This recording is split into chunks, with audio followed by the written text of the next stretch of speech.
Alright, I'm starting.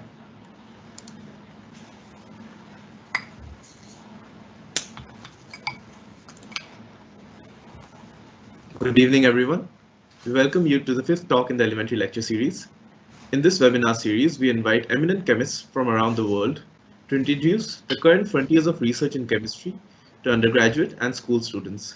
Today we have with us Professor Malcolm H. Levitt, who will speak on nuclear magnetic resonance, the epitome of quantum dynamics. Professor Levitt obtained his PhD from Oxford University in 1981 under the supervision of Professor Ray Freeman. He did his postdoctoral research with Shimon Vega at the Weizmann Institute of Science in Israel and with Richard Ernst at the ET at Zurich. He was a part of the research staff at Francis Bitter Magnet Laboratory at MIT in Boston, USA for 4 years. He then moved to England as a Royal Society Research Fellow at the Centre for Superconductivity in Cambridge. Following this, he was a lecturer at the University of Stockholm, Sweden, where he was made a full professor in 1997. He moved back to England to take a professorship in physical chemistry at Southampton in April 2001. Professor Levitt was elected a Fellow of the Royal Society in 2007. He won the Latsis Research Prize of the ET at Zurich in 1985, the Goran Gustafsson Prize in Chemistry in 1996, the Ampere Prize from the International Society of Magnetic Resonance in 2005, the Gunther Lauken Prize in Nuclear Magnetic Resonance Spectroscopy in 2008, the Russell Varian Prize in Nuclear Magnetic Resonance in 2015, and the Paul Callaghan Lecture awarded by the International Society of Magnetic Resonance in 2019. He's on the editorial boards of several journals, including Magnetic Resonance and the Journal of Magnetic Resonance. He's the author of Spin Dynamics, an extremely popular textbook on nuclear magnetic resonance. Professor Levitt takes great interest in art, languages, politics, and also composes music, plays jazz, paints, and even sketches. So I would like to welcome him and hand it over to him to go on and begin his talk. Okay, can you hear me okay? Yes, sir, you're audible. Yeah, okay. Thank you very much. Thanks very much for inviting me. It's a pleasure to give a lecture to you, and it's a very nice initiative you've taken. Some of you may not know this, but I've had several visits to the IISc, and it's a place that I like very much, enjoy visiting in normal times. Unfortunately, that's not so easy now, as you know. And actually, I wrote most of my textbook at the IISc during 3 or 4 month visit in about 1999.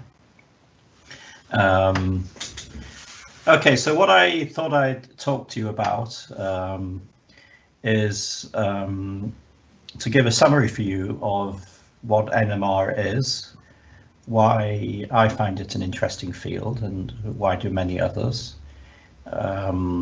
It's an old field of science, you could say, because the first discovery of NMR was made in the 1940s. But it's always retained a lot of vitality, and that continues to its day, where there are some very exciting new developments happening right now, which I hope to summarize for you. And I very much welcome having questions to steer what I will talk about. I've left lots of space in the lecture to deal with any questions you might have. And I think Anubhav has a mechanism by which you can ask questions, and then he will then let me know about them when they come in.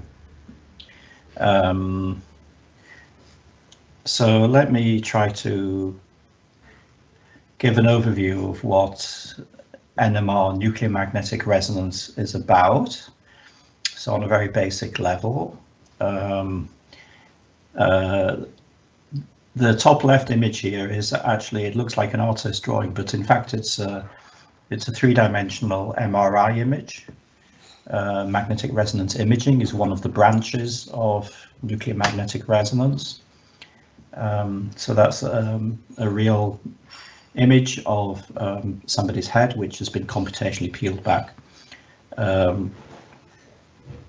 And MRI is these days probably the variety of NMR which most people generally are familiar with or are exposed to personally. So the basic principles are that everything in nature is made of atoms or molecules. Molecule is composed of many atoms. An atom consists of a cloud of electrons which surround a very small central positive charged particle called the nucleus. And many nuclei are magnetic. The magnetism of nuclei is very weak. So magnetism, as we know about it in the everyday world, is actually the magnetism is due to electrons. But there is also nuclear magnetism. It's very weak, but it's very, very useful, and it's the basis of NMR spectroscopy and MRI. So the basic principles of NMR, taking a very big picture, consist of having an object containing magnetic nuclei, and in practice that can be almost anything, and exposing those nuclei to a very strong magnetic field. And in fact, the magnetic fields used in NMR are at the technological limit of what magnetic fields may be produced on the surface of the Earth. So some of the strongest known fields in scientific practice are used for NMR spectroscopy.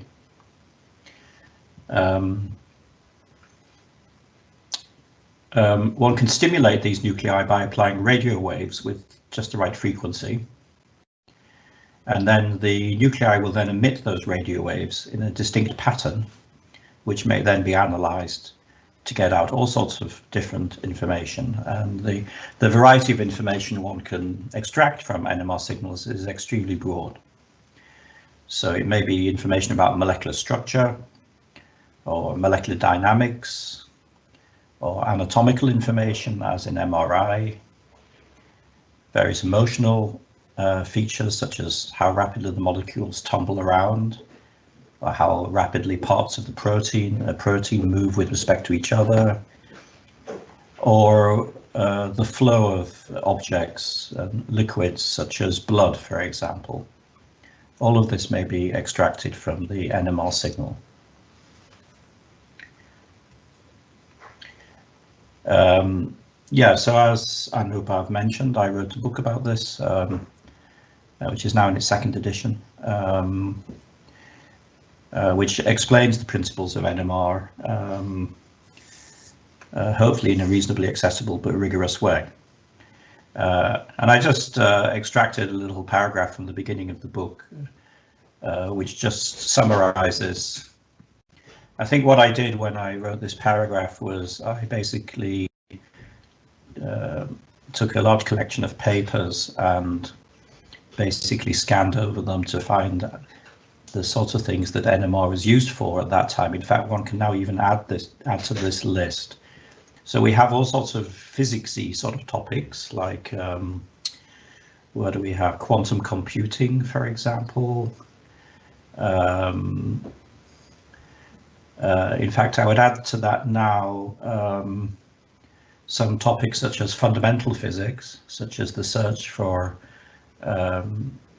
deviations from the standard model of nuclear physics, and there are even efforts to detect dark matter using NMR. They run through all sorts of different materials applications into biology, protein folding, and so on, into structural biology and medical imaging. So it's an extremely broad topic which never ceases to continue to expand into new fields. I picked up some slides for some time ago, so these are a little bit old, but so NMR is used to solve protein structures in solution. It's one of the main ways in which NMR becomes that many chemistry students get exposed to NMR, and biochemistry, structural biologists. It's one of the few methods which can actually determine molecular structures in solution, while most of the methods for determining molecular structures involve solids. There's also solid state NMR, which may also solve molecular structural problems. This is a zeolite. This was actually solved in our own laboratory many years ago.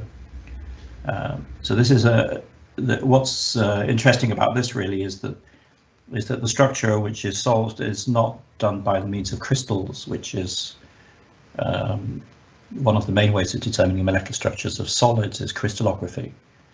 But that has strong limitations, and it's very useful to be able to determine molecular structures which are not crystals.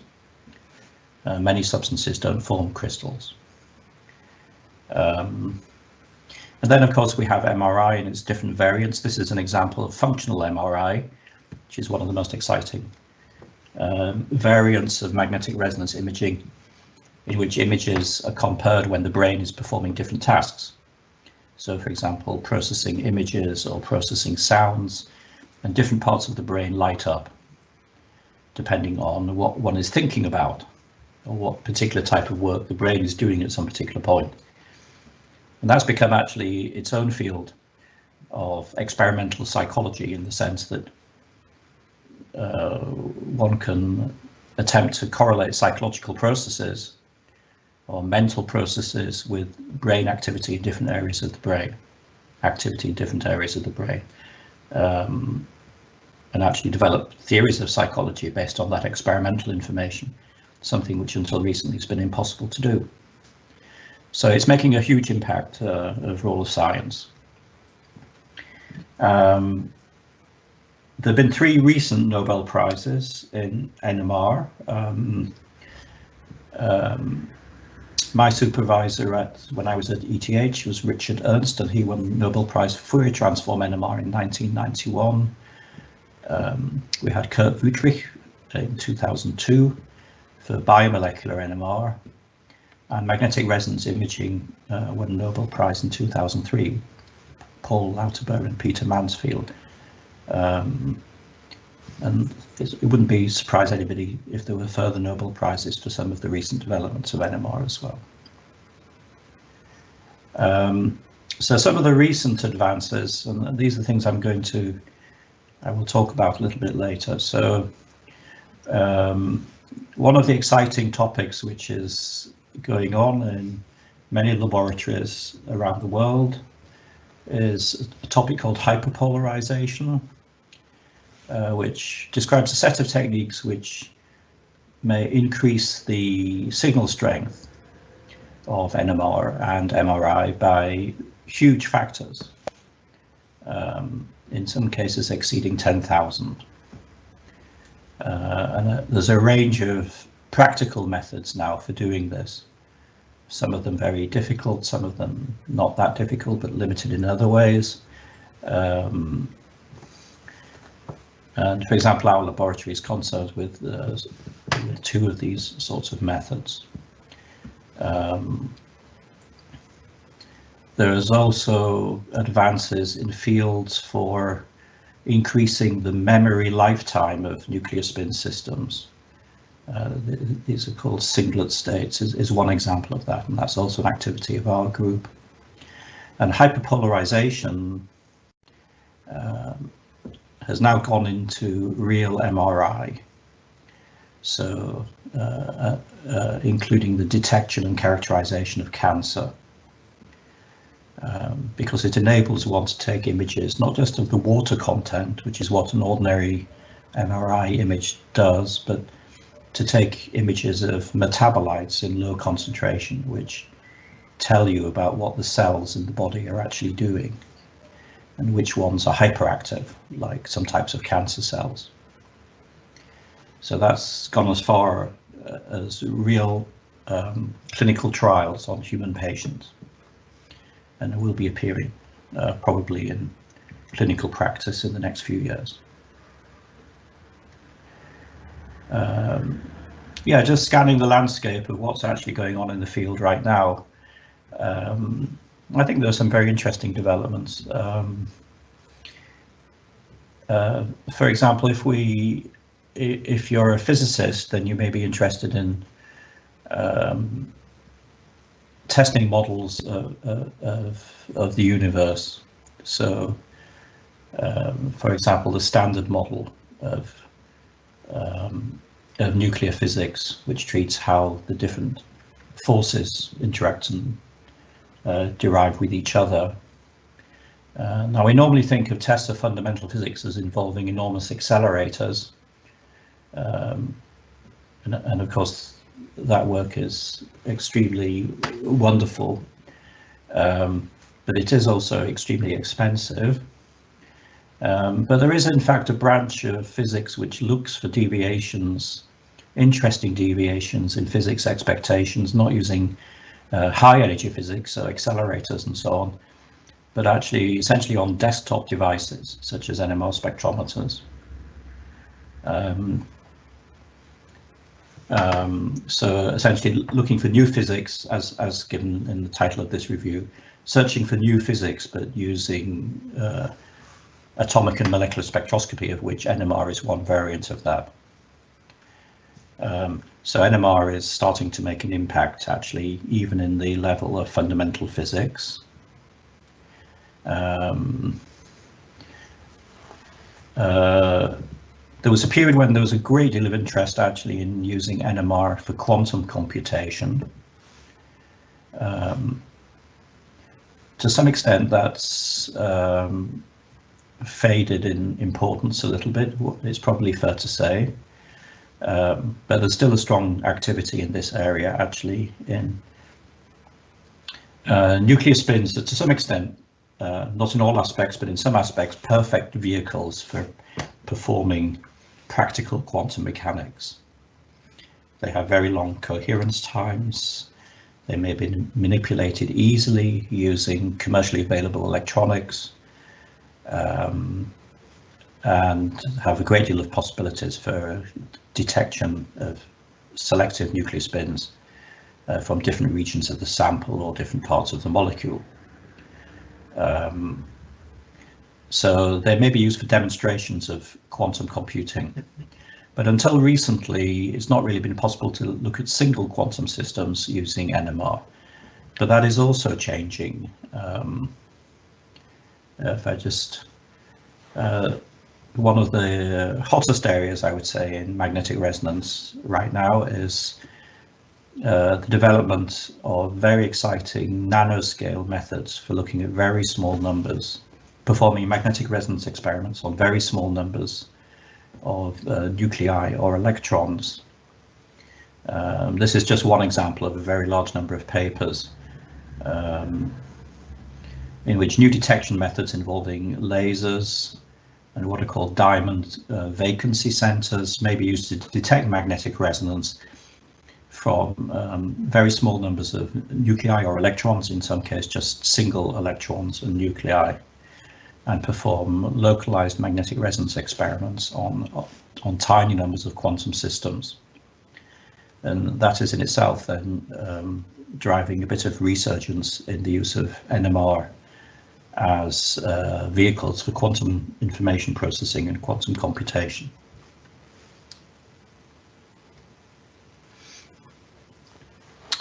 Right, so what's it all about? Well, let me just introduce the topic of try and build up what NMR is about by talking a little bit about spin.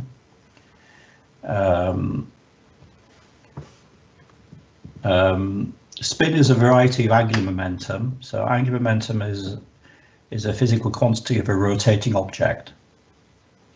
And in quantum mechanics, angular momentum is described by a quantum number, which is sometimes denoted L. So, for example, many of you may be familiar with theory of the hydrogen atom, in which you have orbitals called S, P, D. And those orbitals are actually distinguished by quantum number L, which is 0 for an s orbital, 1 for a p orbital, and 2 for a d orbital. So that's called the angular momentum quantum number. And L is always an integer, so a whole number, 0, 1, 2, and so on. And in the theory of angular momentum, there's a very important quantum mechanical theory of angular momentum that you have for each angular momentum quantum number L, there's 2 L plus 1 states. And since L is an integer, then 2L plus 1 is always an odd number. So if L is 0, then this number is 1. If L is 1, then this number is 3, and so on. And that's why you have 1 s orbital, but you have 3 p orbitals and 5 d orbitals, and so on. So if you know about orbitals in chemistry, then to some extent you're already familiar with the theory of angular momentum.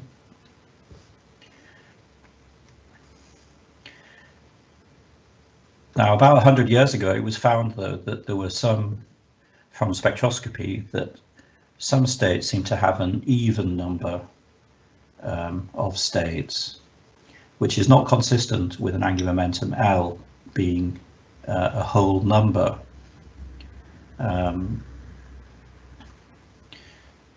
So an even number of states corresponds to half integer angular momentum. So 1/2, 3/2, 5/2, and so on. And it turns out that that is due to a different type of angular momentum, which is not because of the rotation of something, but it's actually an intrinsic property of the particle itself.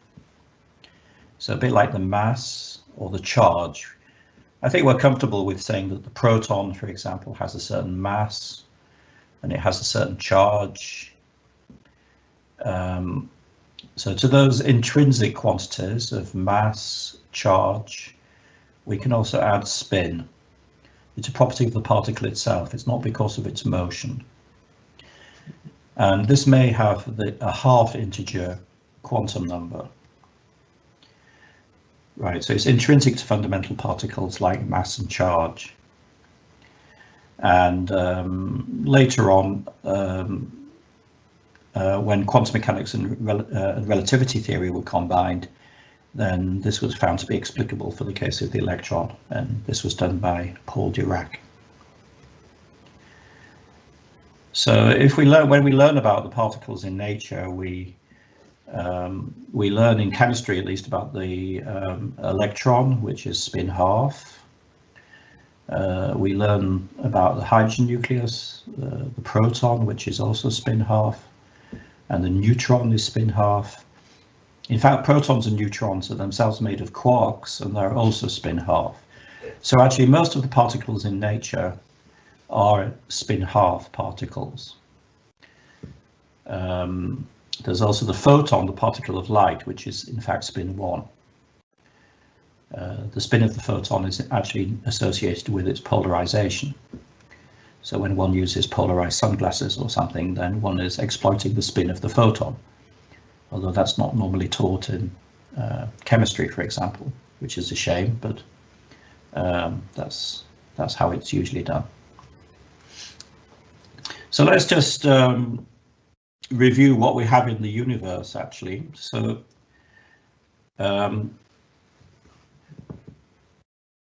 this is not normally the topic of chemistry courses, but I think it's important general knowledge for all scientists and should be taught in chemistry courses. And which, well, at least I try to do that in Southampton. So the current status of science is that everything in the universe is made of either leptons, which are light particles, quarks, which are relatively heavy particles, particles which are responsible for the forces between particles. And then there's astronomical evidence, very strong astronomical evidence, that there's some other things as well, which at this point are completely unknown what they are. And one of the efforts of, one of the biggest efforts in science at the moment is try to elucidate what these unknown constituents of the universe, which actually apparently make up 90% of its mass, are, but at this point that's not known. Maybe some of you will find out. Now, of the leptons, there are many different leptons actually, but the one which is important in chemistry is the electron. And the one which is most important for as a force particle is the photon, which is the particle of the electromagnetic force. And all of these particles have spin. So the electron has spin half, the quarks have spin half, and the photon has spin 1.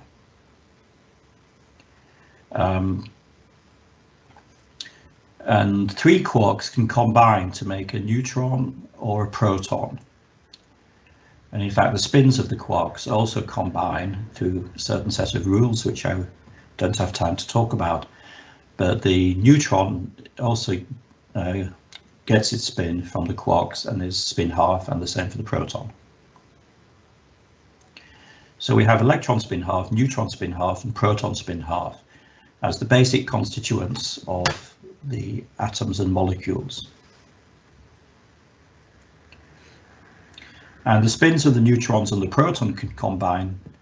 The neutrons and protons combine to make the nucleus. Different chemical elements are built up from nuclei, have nuclei with different numbers of protons in the nucleus. So 1 for hydrogen, 2 for helium, 3 for lithium, and so on. The protons are accompanied by neutrons, and the spins of the protons and the neutrons combined to give a nucleus with spin, which in the jargon of the field is usually called I. So the quantum number of the nucleus is called I, and it depends on which nucleus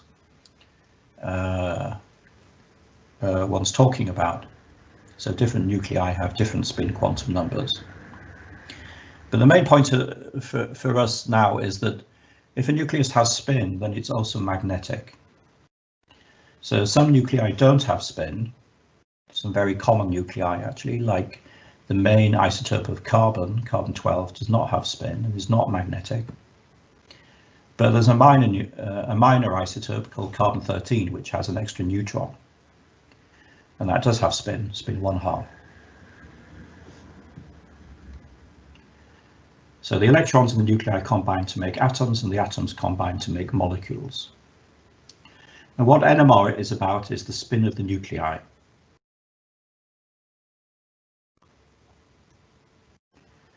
And different nuclear isotopes. So every element in the periodic table has many different isotopes with different numbers of neutrons in the nucleus. But the vast majority of them have spin and are magnetic. And for technical reasons, for NMR, then the most important ones are spin half isotopes, of which the most important one is the nucleus of ordinary hydrogen, which is the proton. Other important nuclei are the minor isotope carbon-13 and the main isotope of fluorine, fluorine-19, phosphorus-31, and so on. These are all important NMR nuclei. But you can see actually that there are spin half nuclei scattered around the periodic table, although relatively few for metals. Just to complete the picture, there are some nuclei which have integer spin quantum numbers. There's deuterium, which is spin 1. There's even a few odd ones like this 176 lutetium, which is spin 7, and so on. In fact, most of the nuclei in the periodic table actually have half integer spin, which is not 1/2, so 3 halves, 5 halves, 7 halves, and so on. And they're scattered all over the place, especially in the transition metals and the alkali metals. So, for example, sodium, the nucleus of the ordinary isotope of sodium, sodium-23, is spin 3 halves. And the nucleus of aluminium, aluminium-27, is spin 5 halves, and so on. So these are all nuclei which are magnetic and which can be used to give NMR signals. So the phenomenon in which NMR is built is called the nuclear Zeeman effect, which is that when a magnetic field is applied to a nucleus with, for example, spin half, then its energy levels split. And the states with spin half, you have 2 states with projection quantum numbers plus minus 1/2. They're conventionally called alpha and beta, or spin up and spin down. The energies of those states split in a magnetic field. That's called the Zeeman effect. And in fact, the larger the magnetic field, the larger the splitting. And NMR is actually the spectroscopy of the transition between these two magnetic states. It's a very tiny energy, in fact. So if we compare the Zeeman splitting, delta E here, with ordinary thermal energy at room temperature, that's the Boltzmann constant multiplied by temperature, it's a very small number, around 10 to the minus 5. And that's very different from other types of spectroscopy, where this number is usually a large number. And this has many consequences for NMR. It has some good consequences. It means that the states of the nuclear spins, the energetic consequences of those states are very tiny, which means that you can use NMR to probe nuclei without perturbing the molecules in which they sit, because the energies involved are extremely tiny. So that allows NMR to be a sort of passive spy on what molecular systems are doing. So a non-perturbing window into the dynamics and structure of molecules, which is extremely useful.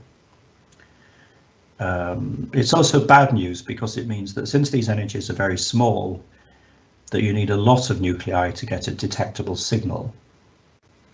And that's bad because it means that NMR is relatively insensitive compared to most other forms of spectroscopy.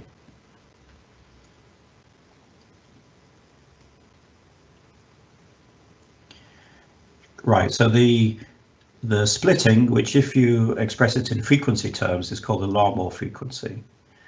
So the splitting is delta E. If you express it as Planck's constant times a frequency, then that's called the nuclear Larmor frequency, here denoted nu0, and it's proportional to the magnetic field. Now that has an important consequence, actually, a very important consequence, which is that the, I should mention this quantity gamma is called the gyromagnetic ratio, and it's a property of each nucleus. So what that means is the frequency is proportional to the field with a known proportionality constant. And that means if you can measure the frequency, you can measure the field.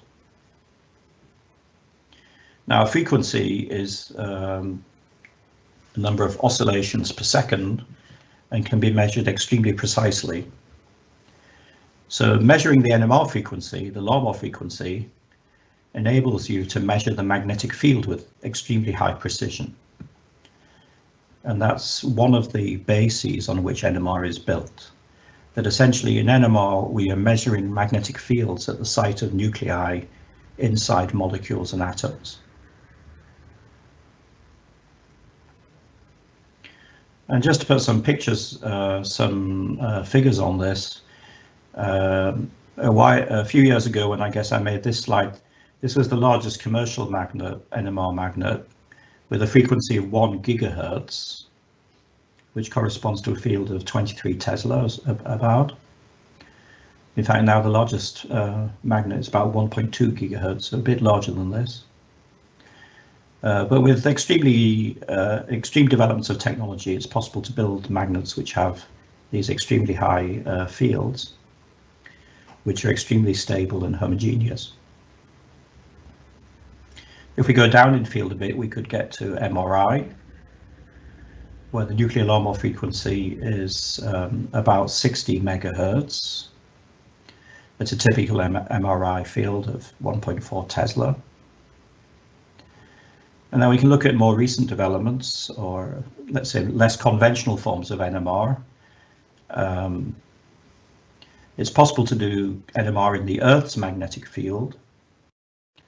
The Earth's magnetic field is 50 microtesla, and that corresponds to an NMR frequency of about 2 kilohertz. The slide here actually shows some experiments we've done with an NMR spectrometer in Antarctica to take NMR spectra of sea ice in Antarctica. So this enables one, using the Earth's magnetic field, enables one to do NMR in in environments out in the field, outside the laboratory, and even without a magnet. And then on the other extreme, we get to a field which is very interesting, and another new development, rather new development in NMR, is to do NMR in ultra low magnetic fields. So this is down in the nanotesla, which are experimentally generated using magnetic shields around the chamber to obtain extremely low magnetic fields in the nanotesla range. Without explaining this, there's all sorts of clever optical apparatus to detect the NMR signal optically. And here we're talking about normal frequencies for the nuclei of less than 1 Hertz. So in this case, 0.2 Hertz, which means a revolution of the nuclear spins every 5 seconds, so extremely slow. So you can see that NMR spans about 9 or even 10 orders of magnitude in magnetic field. Right, so I thought at this point I could start to talk a bit about the quantum mechanics of NMR using a tablet to lecture with. But before I do that, maybe I'll just ask if there are any questions. Yes, so we have some questions. One of the questions I think you've answered. Pradeep Chatterjee has asked, why is Earth's magnetic field not used in an NMR experiment? Are there any drawbacks? Okay. Are there any other questions? Yes, CM has asked, I don't know how relevant it is at this point, but perhaps you could answer it. How can NMR be used to decipher dark matter constituents which are thought to be non-baryonic? Can it also be used to have some understanding of dark or vacuum energy at its fundamental level? Okay, so some of these things I can't answer, neither can anybody else, to be honest, so that's okay. Let's see, the first question was about Earth's field NMR. What are its... Okay, so it has advantages and it has disadvantages. So its big advantage is it's very mobile. It can be used outside the laboratory and is used for various geological purposes. In fact, I'm not sure if this is actually true, but I heard that the biggest commercial use of NMR is actually not MRI, which I would have guessed, which is a huge industry, but actually it's used in oil wells to determine whether rocks contain oil or not. So it's possible to put an NMR spectrometer at the end of an oil drilling, a drill rig, and actually take the NMR signals as the drill bit goes into the ground, sometimes kilometers down. So NMR is useful in that respect and very convenient. It doesn't need a strong magnet, but then it has very strong limitations as well. So for starters, it's very insensitive, so one needs a large amount of material, which is okay maybe if you're looking for oil, but it's not okay if you wanted to use NMR for analytical purposes, like determining the chemical composition of a substance. You don't want to have to make a kilogram of it just to see an NMR signal. And also the presence of the magnetic field is also necessary to obtain some important information, such as an effect called the chemical shift, which means that the NMR signal depends on the type of electronic environment of a nucleus, which is extremely useful chemically and is the basis really of the use of NMR in analytical chemistry, for example. And that's simply absent in the Earth's magnetic field because the external magnetic field is too low. So in common with many things in life, then there are advantages and disadvantages. So Earth field NMR does have its uses, but in, let's say, especially in chemical contexts, it's usually that one would like the largest possible magnetic field, and commercial NMR or analytical NMR spectrometers use a stronger field as is feasible to get as much information as possible out of the sample. I hope that answers that question. I don't know if it's possible for the person who asked to come back on it, or Yeah, there is an option to reply. So if I do get a reply, I'll let you know. Okay. We have a few more, technical questions. I think you've already seen them. They're also sent in this Q&A box. So do you want to get to that later, or do you want to answer them right now? Yeah, let me just quickly respond. There was one about the sort of dark matter, dark energy detection. Yeah. Of NMR. The fact is, I know little about it. I'm not a physicist myself. And since, to my knowledge, nobody at this point has a very good idea of what dark matter is, then what NMR is at the stage at the moment, the applications of NMR are at the stage of testing possible theories. So if theoretical physicists come up with a theory about what dark matter might be, then hopefully that theory can give a testable hypothesis, a testable set of consequences. That hypothesis gives a testable set of consequences, one of which in some cases is, and at least I've seen talks on this, could be that the NMR frequency fluctuates in a certain way if the Earth's orbit takes the Earth through some type of membrane of dark matter which is hypothesized to exist in space. So there are efforts to closely monitor NMR signals to essentially wait for some event which may or may not happen. And in this way, it's possible at least to put some sort of constraints on certain hypotheses of dark matter. So this is an ongoing project. It's a real thing. There's even proposals to put NMR spectrometers in space. In particular, so you could correlate NMR signals from different parts of space on different sides of the globe or something like that. But apart from knowing that this effort is going on, I have to confess that I know and understand very little about it. So I'm sorry about not being able to answer that question very well. We do have another question from Karthik. It says, what do NMR experiments at nanotesla scale provide us with, and how is it different from the usual NMR?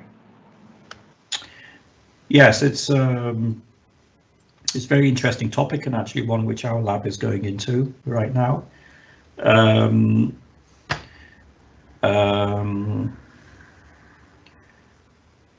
Maybe get a little bit technical, but yeah, as explained, normally in NMR there's a drive to larger and larger magnetic fields, which gives better sensitivity, better resolution and so on. So one immediately wonders why go to the other extreme of extremely small magnetic fields. And it's certainly true that that regime is associated with all sorts of technical issues, of magnetic shielding. How do you detect the NMR signal? You would expect the NMR signal to be even weaker than it would be at very high magnetic field. And all of those things are true, but they may be got around. So hyperpolarization techniques now make it possible to generate reasonably strong NMR signals even in nanotesla fields. And one of the interesting things of features of this regime is that the structure of the NMR spectrum is not determined by the chemical shift, which is usually the case in high field NMR, but is determined by spin-spin couplings. So one has rather complicated NMR spectra determined by spin-spin couplings, which are characteristic of different molecular species. but which are also extremely narrow, so with line widths down in the millihertz. So one can get extremely narrow line widths. Sometimes relaxation times can be longer than they are in high field.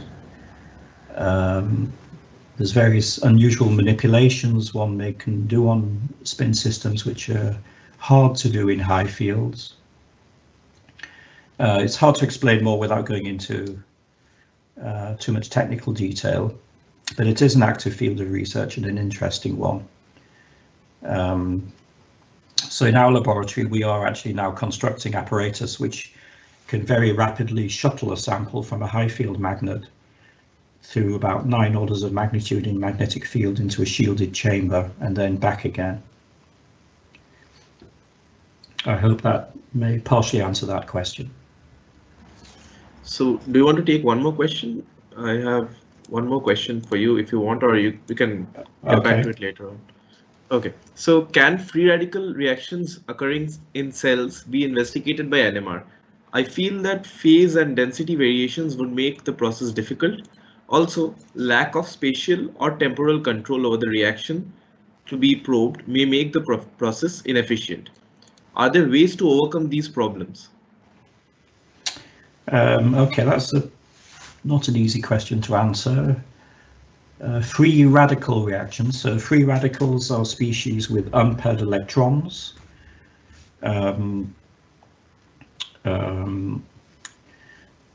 electrons have electron spin, while most material around us does not have electron spin, with a few notable exceptions like the oxygen molecule.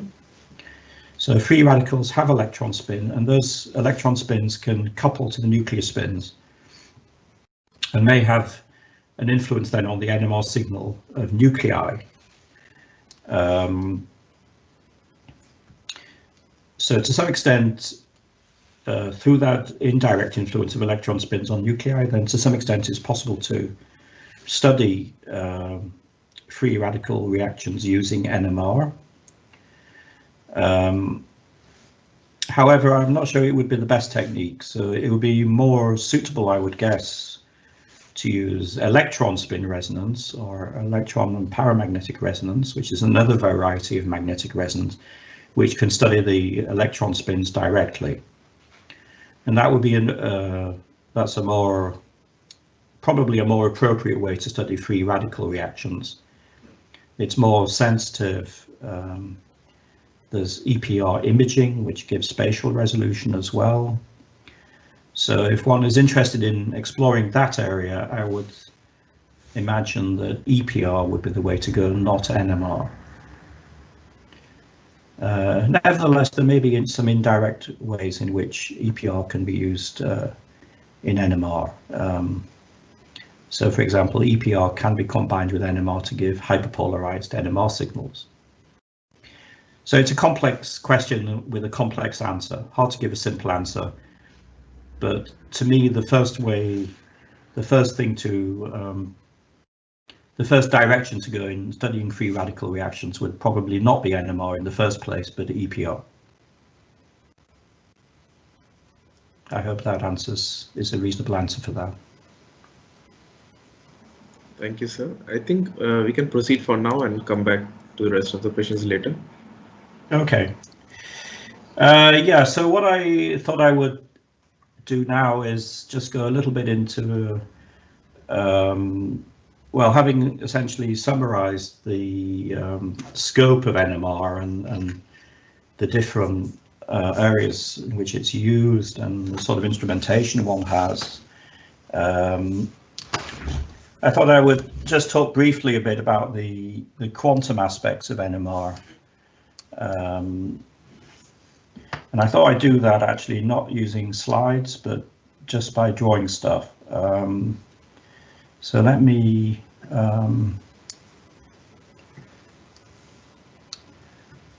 try and do that.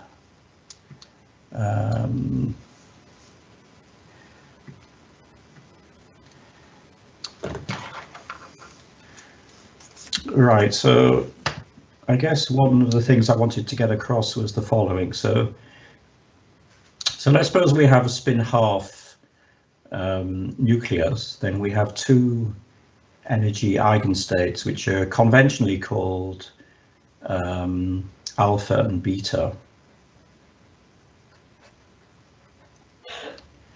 where alpha is colloquially called spin up and beta is colloquially called spin down.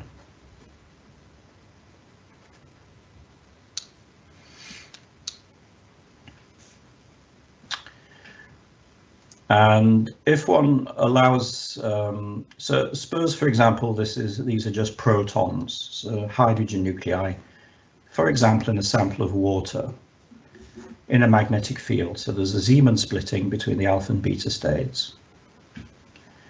The proton states of the nuclei, the states of the proton nuclei, split into a spin up and a spin down state with nuclear angular momentum in the direction of the magnetic field. So if this is the magnetic field in this direction, then the spin up nuclei have angular momentum along the magnetic field, and the spin down states have angular momentum against the magnetic field. So this is what quantum mechanics says about the states of a spin half particle. Now, an NMR experiment is often drawn using a time line like this. And the first thing which happens in an NMR experiment is that one waits for a long time. A long time here meaning, typically 20 seconds.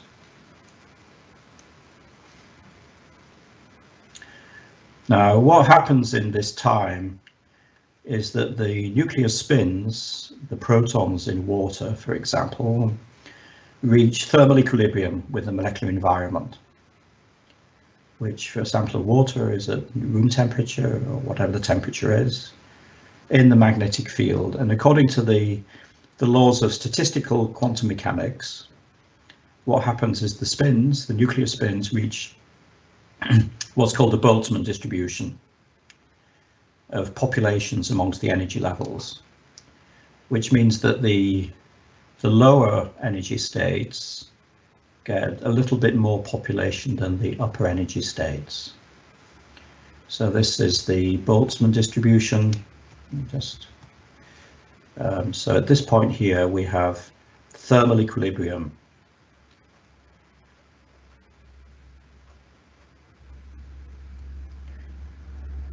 which in statistical mechanics is described by a Boltzmann distribution of populations.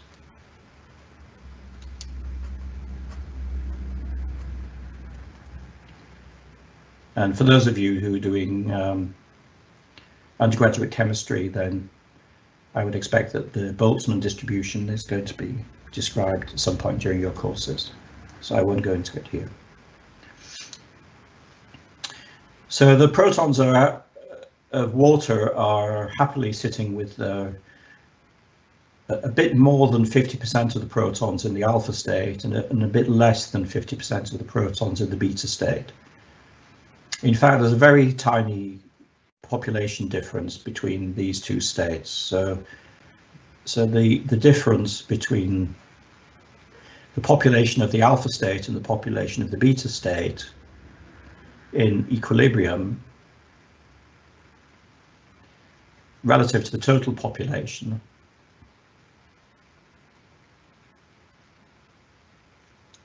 is this very tiny number of about 10 to the minus 5. And that's because the Zeeman energy splitting, the energy difference between the alpha and beta states, is very small compared to thermal energy. So that's of the order of the Zeeman energy splitting, delta E, divided by the Boltzmann constant multiplied by temperature. And as I said, NMR is unusual in this respect, that this number is so small. Now, the next thing that happens in a typical NMR experiment is a pulse of radiation.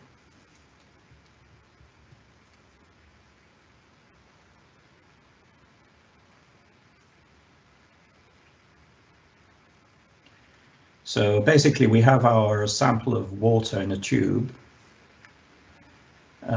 with our proton spins sitting inside it.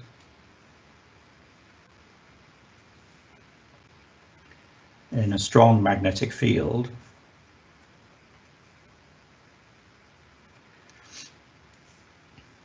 And then one applies radio frequency energy, which is just at the frequency which matches this energy splitting here.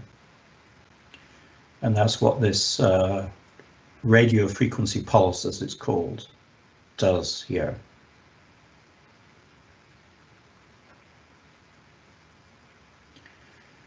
Now, this pulse actually does a very interesting thing in quantum mechanics. So one is often taught when you learn about quantum mechanics that you have these different energy levels. So it could be like different orbitals in a hydrogen atom. And one's often taught statements of the type that, let's say, a molecule may only be in certain states. Or in this case, that the nuclear spin, the proton, may only be in a spin up state or a spin down state. That's often taught in introductory quantum mechanics, that these states that one describes in quantum mechanics, these are the only allowed states of the system, but that turns out not to be correct. So what this pulse does, and NMR is a very good example of this, what this pulse does is actually prepare what's called quantum superposition states.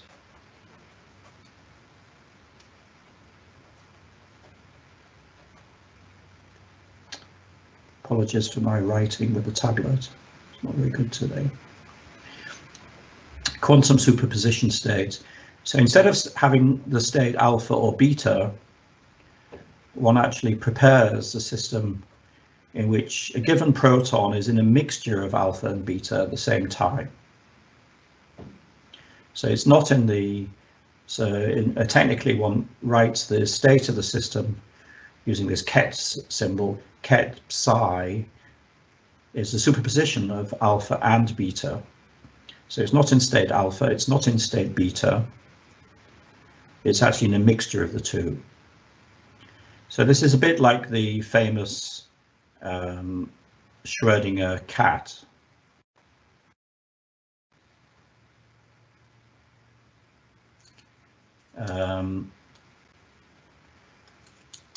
Which in the famous thought experiment of Schrödinger is in a sort of dead and alive state at the same time.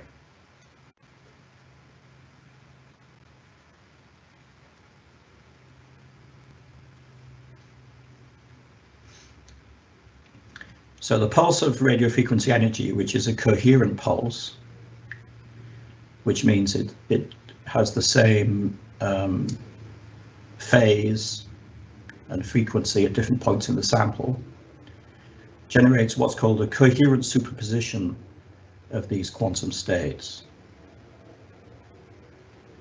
And that's an essential part of the NMR experiment. One generates quantum superpositions. And it's also responsible for the interest of NMR for quantum computing. Here we're talking just about a single spin, but we can do the same type of mathematics with coupled systems of many spins, which may be in quantum superposition states of many different spins at the same time. And that's the sort of thing which is the basis of quantum computing. So one prepares actually a coherent superposition of states, which again, missing out lots of theory here, but generates a magnetic response which oscillates. And that magnetic response, which is then picked up by a coil of wire, is called the NMR signal.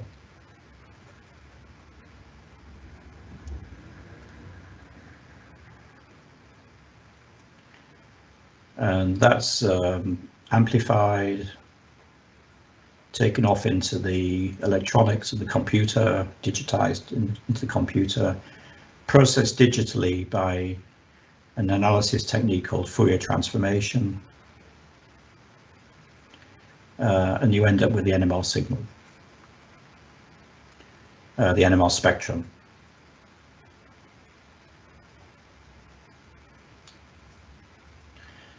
And that basic process is what goes on in almost all NMR experiments.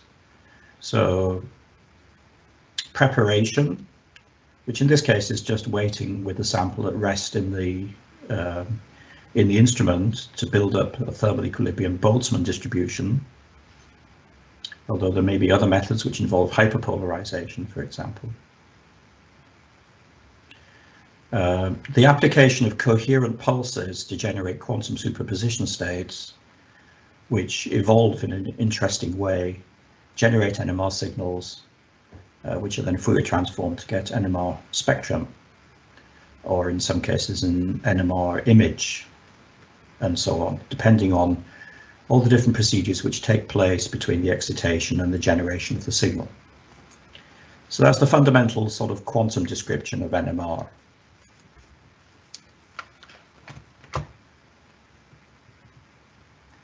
Are there any questions on that?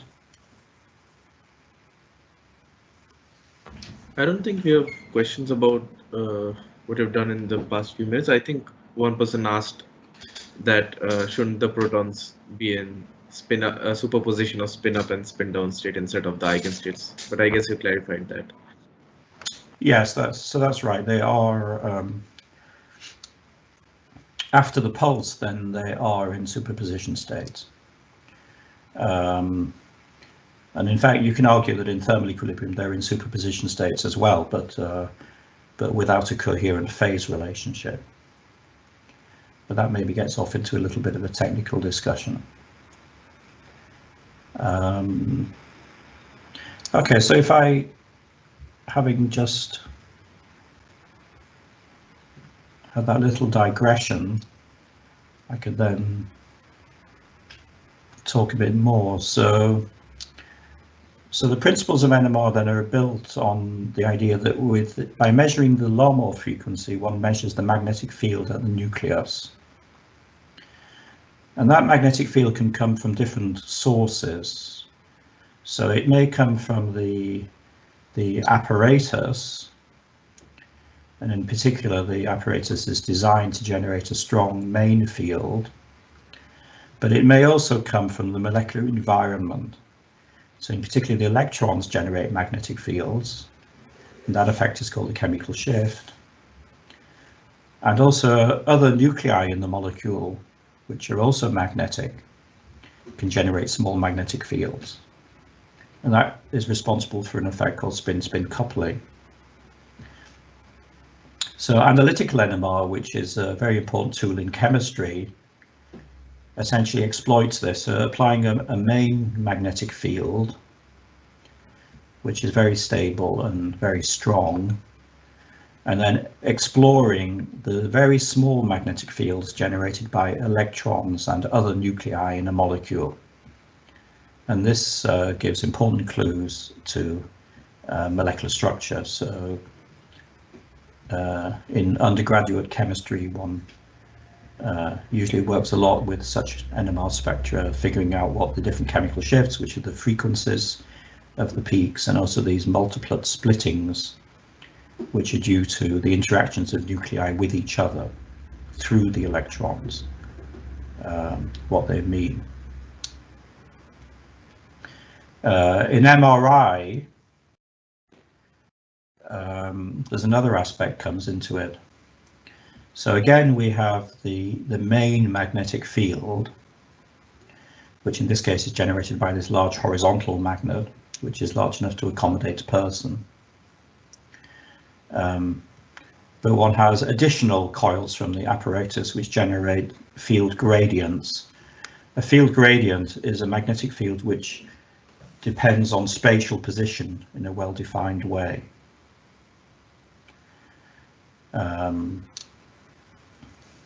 Yeah, this slide just gives you an idea of the variety of NMR pulse sequences. This is just an excerpt from a single paper. And of course, there are thousands of papers, many of which contain different pulse sequences.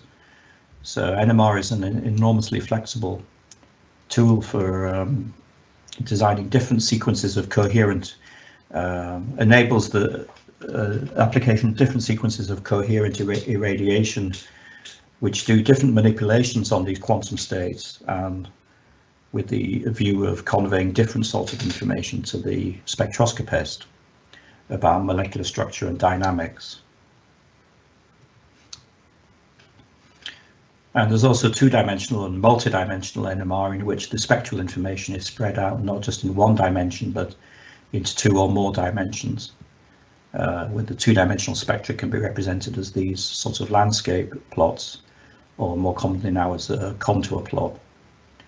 And one can use the information to correlate these spectra to correlate information from different resonances, which gives information about whether the different molecular sites are connected through bonding networks or connected through spatial proximity, which is one of the ways in which NMR is used in structural biology, for example.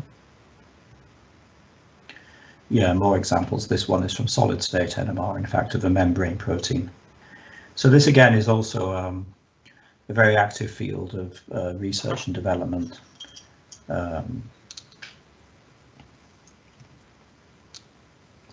Yeah, and then we have MRI and its many variants. The use of field gradients.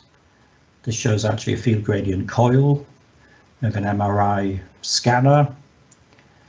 So by passing currents through these very carefully computed geometries, one can generate a magnetic field which depends in a very clean, linear way on spatial position. So the key point here is that the magnetic field, when this gradient coil is activated, the magnetic field depends on position. And since the frequency of the NMR signal depends on field, it means the frequency depends on position. And since you can measure frequencies very accurately, you can therefore measure positions very accurately. So that's the key to imaging. It means that you can, by measuring the frequency of an NMR signal, you can figure out where it comes from. And that's the key for MRI. And I think I have a few slides actually illustrating the principles of that, but I think maybe rather than run through that,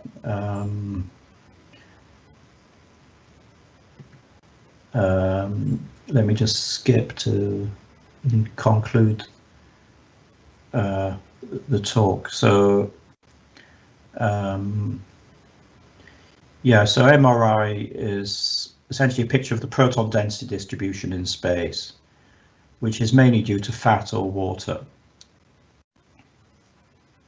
using field gradients in many different directions to build up this three-dimensional picture.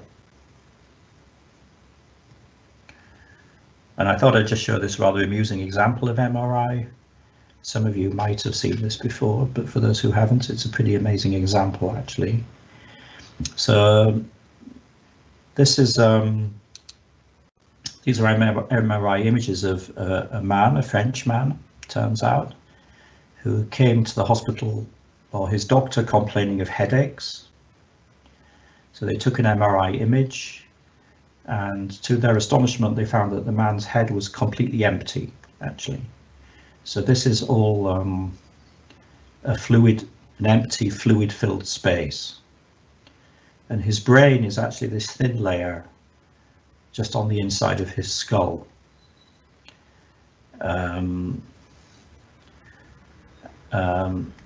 So that, astonishingly, this person had a normal life. So with a job as a civil servant, no commentary on the French civil service here, and a family.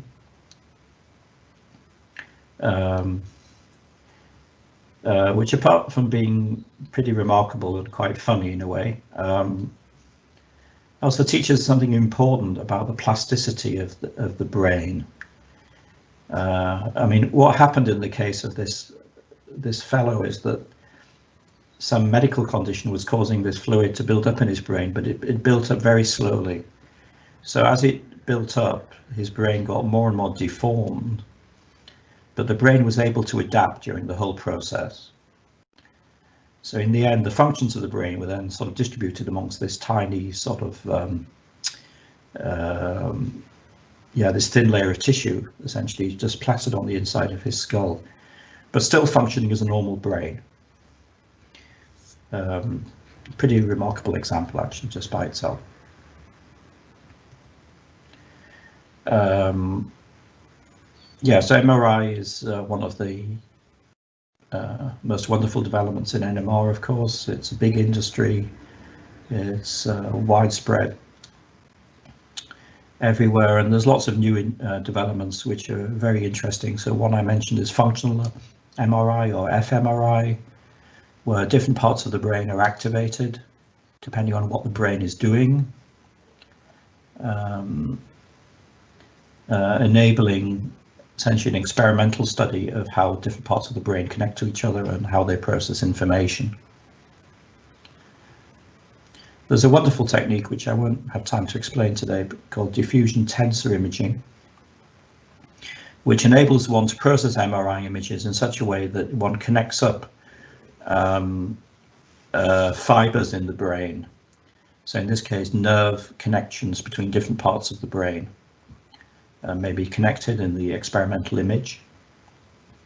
Another wonderful way of studying brain anatomy and function. And the combination of MRI with hyperpolarization, which can enhance NMR signals by huge orders of magnitude, many orders of magnitude, which enable one to perform MRI not just on the proton density, but with chemical resolution of which substances exist in the body.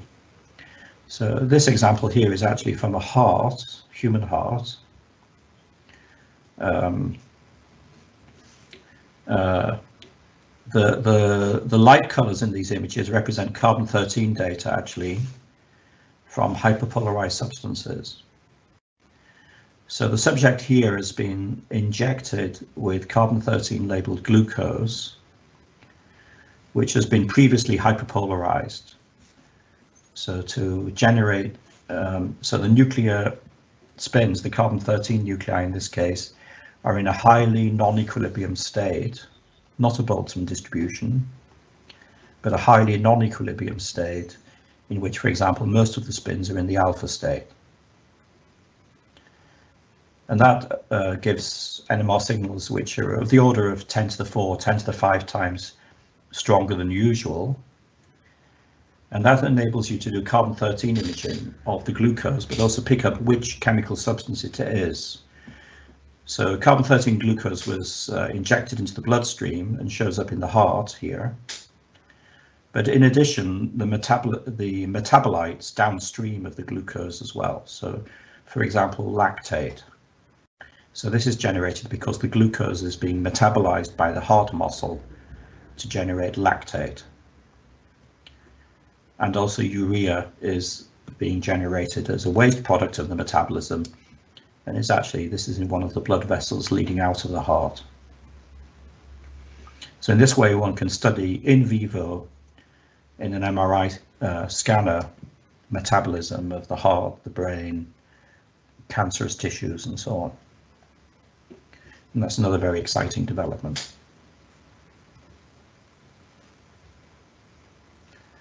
And then let me just talk briefly about how hyperpolarization is done. There are actually many different varieties of it.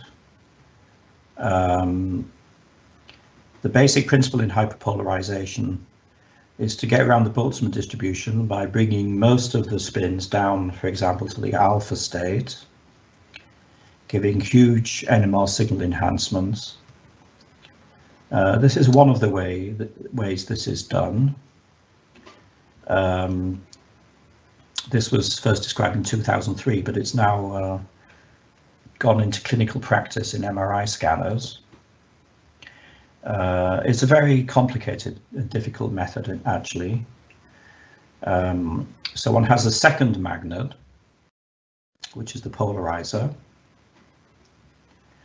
One takes the material that you want to hyperpolarize, which could be one of these metabolites, for example.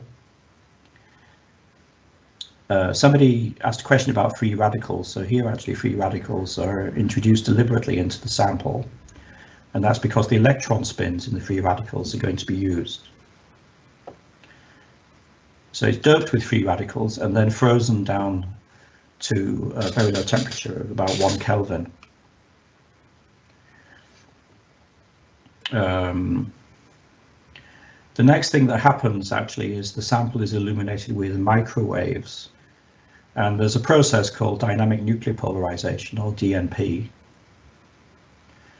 in which the polarization of the electron spins in the free radicals is now transferred to the nuclei, in this case carbon-13 nuclei. So one has now generated a hyperpolarized nuclear spin system in which most of the spins, the carbon-13 spins, are in the alpha state, so far from the Boltzmann distribution.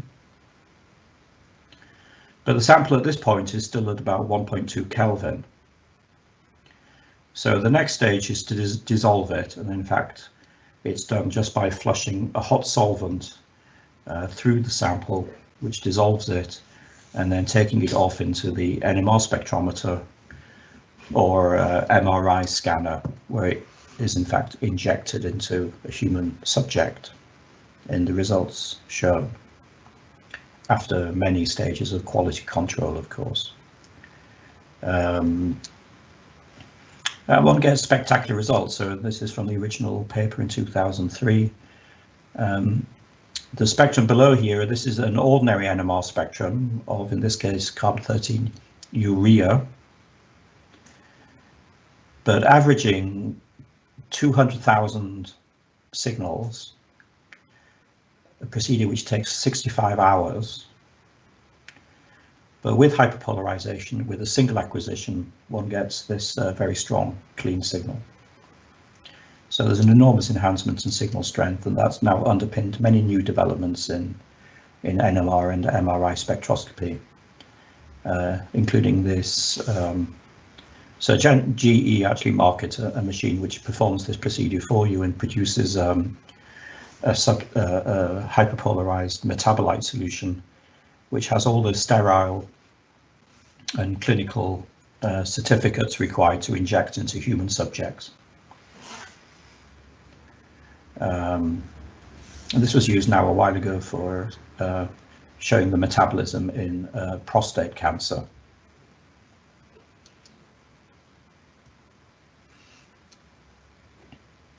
Yeah, so with that, I think I can wind up by just summarizing the NMR, as I tried to explain, is an epitome of quantum dynamics. So it uses the quantum dynamics of superposition states, which are generated by coherent irradiation. And NMR still remains probably the cleanest and most easily manipulated spectroscopy of that form. So there are other sorts of spectroscopies, for example, coherent optics, which works on similar principles, but is technologically much more difficult. NMR has some unique features, so that the lifetimes of these quantum coherences can be very long indeed, which is also very unusual. And you get this wealth of different types of information, and there are numerous new things on the way. Yeah, so with that, I'll just end my talk, and I'll be happy to answer any more questions if I can. Yeah, there's a question. Multi-dimensional NMR seems to be a pretty time-consuming process, since the entire data collection has to be repeated multiple times. Could you please tell us what efforts are being made to make this process faster? Yes, so you're a very good question. You're right. So the standard way of acquiring multidimensional NMR data involves repetition of the NMR experiment, varying the delays between two or more pulses in the sequence in steps, so often requiring thousands of steps to build up the two-dimensional data set. And that is indeed a very slow process, although it does generate an awful lot of information. And there are efforts of different kinds actually for speeding that process up. So one of the branches of that field involves much more intelligent choices of how one acquires the data, which points in this multidimensional surface one actually samples. So one can, by not blindly stepping through everything in an incremental fashion, one can be more intelligent about it and target different regions of the data space to build up the data set, a useful data set, much more rapidly. So that's one fairly straightforward way of doing that, so just based on data acquisition strategy. Another way, which is technically more difficult, but is a bigger change, is to essentially perform many NMR experiments in parallel, but in the same sample tube, using field gradients to spatially resolve different NMR data sets, but performed in the same sample tube at the same time. So this may is used to generate two-dimensional data sets in just a single transient, but using field gradients to essentially multiplex the experiment over different regions of the same sample. And there's a whole branch of methodology development concerned with that. And that's very important. To take one example, if one performs a hyperpolarized NMR experiment, well, let me wind back a little bit. To perform an ordinary NMR experiment, then one has this period of thermal equilibrium in which you allow the sample to reach thermal equilibrium with the environment each time before repeating the experiment. So that's something which takes a relatively long time of many seconds, sometimes tens of seconds or minutes, and slows the whole thing down. With hyperpolarization, one doesn't do that. One uses some of these techniques I mentioned. There's a variety of them, one of them being DNP, to generate a spin system which is very far from equilibrium. However, that's not something which is easily repeated, usually. So essentially, once one's generated the far from equilibrium spin system, one has now one shot at it to get all the information one needs. So it's not possible to repeat that experiment thousands of times. One only has one chance. So therefore, to get multidimensional data, then you need to use this spatially resolved trick to essentially perform different NMR experiments simultaneously in different parts of the NMR tube. And that is done. Does that answer your question? We'll have to wait for an answer on that. Meanwhile, we have a question. An anonymous person wants you to discuss the use of the Bloch sphere in the analysis of NMR and how the Rabi oscillation frequency is the nutation frequency of the net magnetization vector. Yeah, I think that's a question.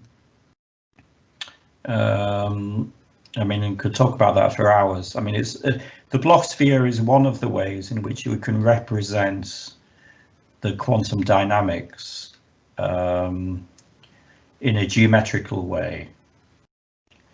So I mentioned that you have spins in their energy eigenstates, alpha and beta, but with the coherent pulse, you can generate a quantum superposition of those states To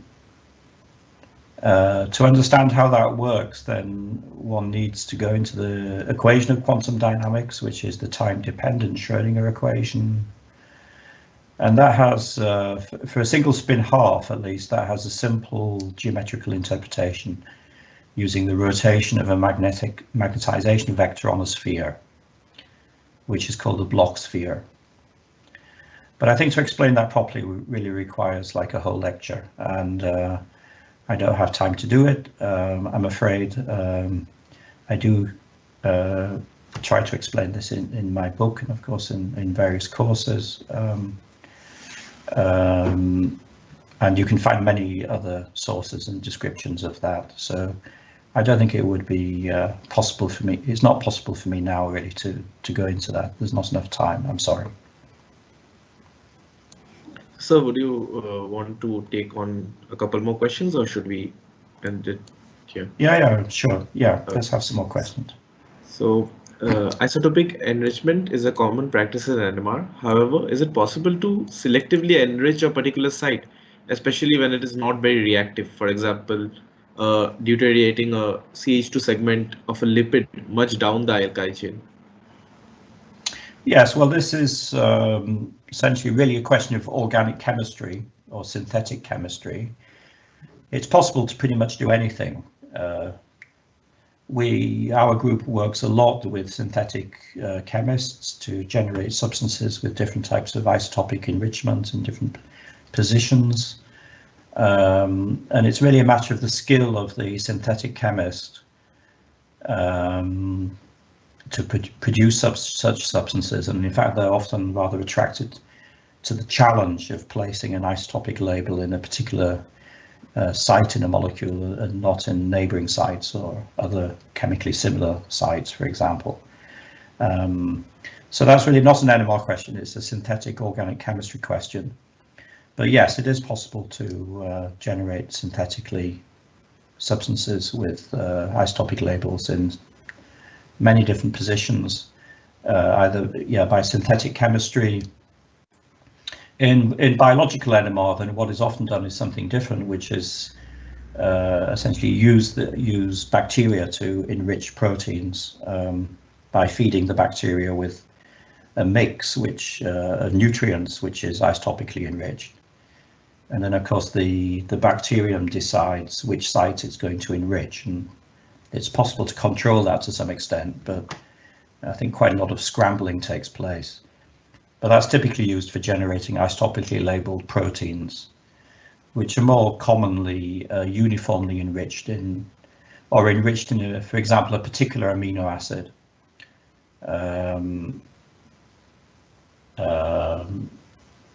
Or a pair of amino acids with a certain amount of scrambling between different amino acids, just because of the biochemical pathways which are activated in the bacteria.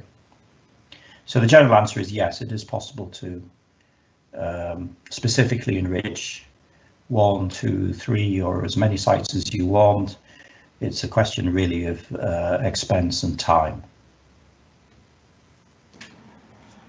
We are getting a little technical here with this question, where it says that systems can have different relaxation mechanisms. Is it possible to obtain information about them separately? For example, obtaining T1Z and T1Q values separately, although the sample has both spin lattice relaxation and electrostatic quadrupolar relaxation at the same time. Yes. Okay, so the question is about relaxation mechanisms.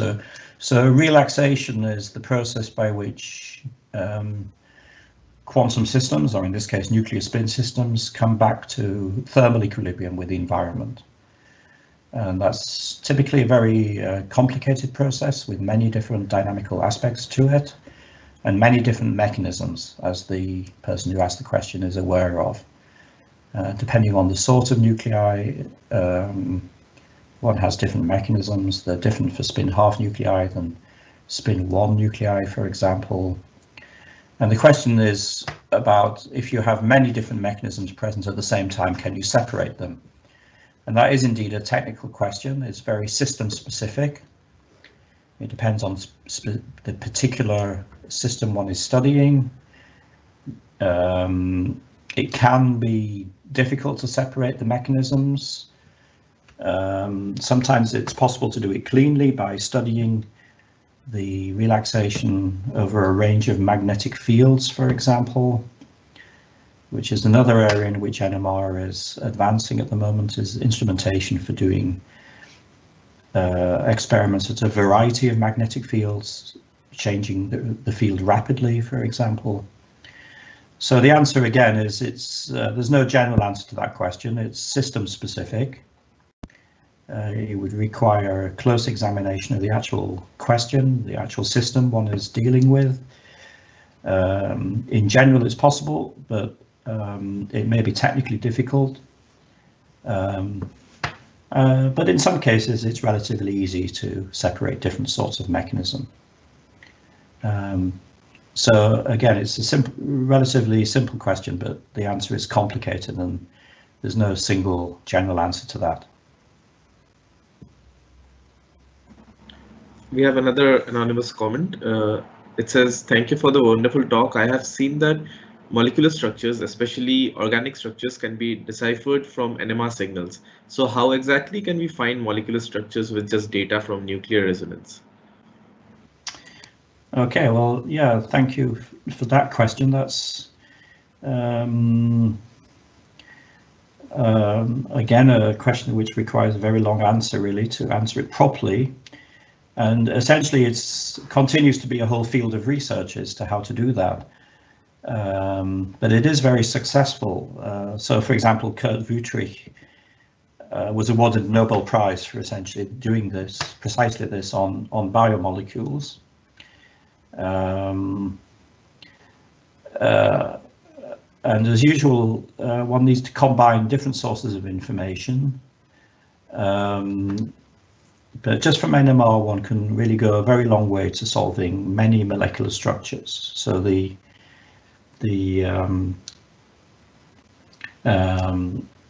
chemical shifts, so the positions of the frequencies of different peaks, tell you about the local electronic environment. So that gives you a lot of clues about the sort of chemical entities of which the molecule is built up. So that's the first thing you have. Then you have spin-spin couplings, which tell you which nucleosides are coupled to which other nucleosides. So that's a sort of qualitative information about nuclear proximities. But it can be made quantitative as well, in the sense that these couplings, by measuring the magnitudes of these couplings, there are various correlations with different features of molecular geometry, such as particular angles or torsional angles. And then in biomolecules, there's a set of important techniques which use something called the nuclear Overhauser effect, which is an effect in which a magnetization of one nucleoside is transferred to another nucleoside. It's a bit like if you hold a magnet near another magnet, then one of the magnets, the second magnet, may become magnetized by the presence of the first magnet. So it's like the transfer of magnetization from one site to another site. And that depends strongly on the distance between those sites. So that enables one to constrain the distances between different parts of the molecule. And if you use that information, then you can get clues as to the molecular structure.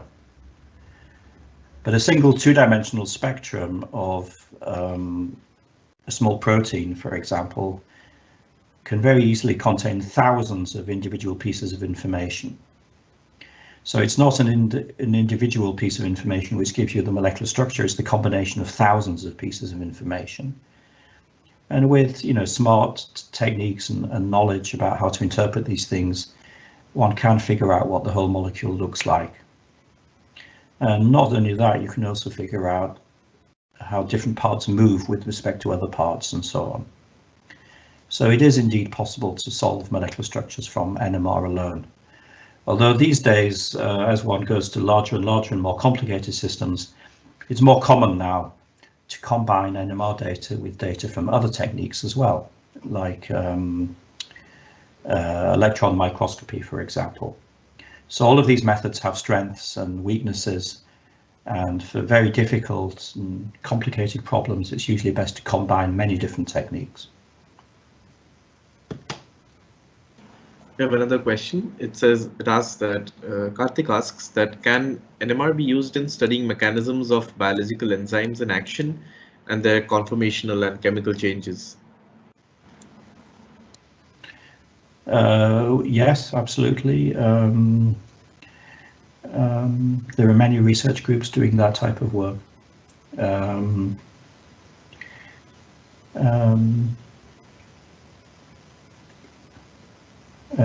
I think it's hard for me, though, to say too much more about that, except that the answer is yes, it is used for those purposes. Although, of course, whether it's useful for a particular system or not is a very system-dependent